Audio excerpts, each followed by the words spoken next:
স্বৈরাচার যেভাবে বিএনপি সম্পর্কে, এই যে স্বৈরাচার, পলাতক যে স্বৈরাচার, তারা বিএনপির সম্পর্কে যেসব মিথ্যা প্রপাগান্ডা ছড়াতো, আমরা ইদানিং লক্ষ্য করছি কিছু কিছু ব্যক্তি বা দল ঠিক একই সুরে গান গাইছে বা একই সুরে কতগুলো কথা বলার চেষ্টা করছে।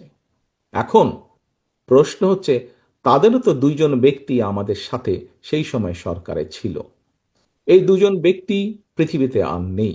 দুজনই সিনিয়র মানুষ, দুজনেই সিনিয়র রাজনীতিবিদ ছিলেন। তারা তারা গত হয়েছেন, কাজেই যে মানুষ নেই তাদের সম্পর্কে অবশ্যই খারাপ কথা বলা উচিত নয়। তাদের প্রতি পরিপূর্ণ সম্মান রেখেই বলতে চাই, সেই দুইজন ব্যক্তির বিএনপি সরকারে শেষ দিন পর্যন্ত থাকা প্রমাণ করে দেয়, এক, দুটো জিনিস প্রমাণ করে যৌক্তিকভাবে।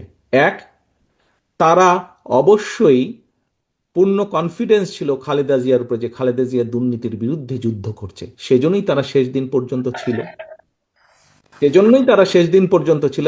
এখন তাদের দলের অন্য যে যত বড় বড় কথা বলি কি না কেন, খালেদা জিয়া শেষ দিন পর্যন্ত দুর্নীতির বিরুদ্ধে যুদ্ধ করেছে এবং দুর্নীতির অবস্থার পরিবর্তন ঘটেছে, এই আত্মবিশ্বাস তাদের মধ্যে ছিল। তারা দেখেছিল সেই সরকারকে, কারণ তো সরকারের ভেতরেই ছিল।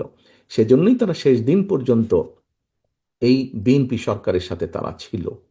আমরা এইভাবেই ধরে নিব, আমরা অন্য কিছু বলতে চাই না। কেউ কেউ বলে থাকে যে কেউ কেউ বলে থাকে যে তাদের বিরুদ্ধে কোনো কিছু অভিযোগ পাওয়া যায় না।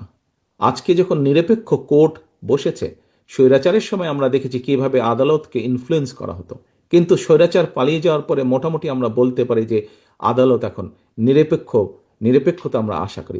সেই নিরপেক্ষ আদালত থেকে আমরা দেখেছি কারো বিরুদ্ধেই কোনো জিনিস প্রমাণিত হয়নি, এটি ছিল প্রোপাগান্ডা।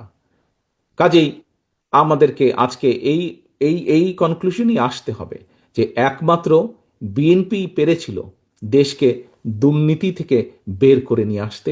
ইনশাল্লাহ আগামী দিনেও বিএনপি পারবে।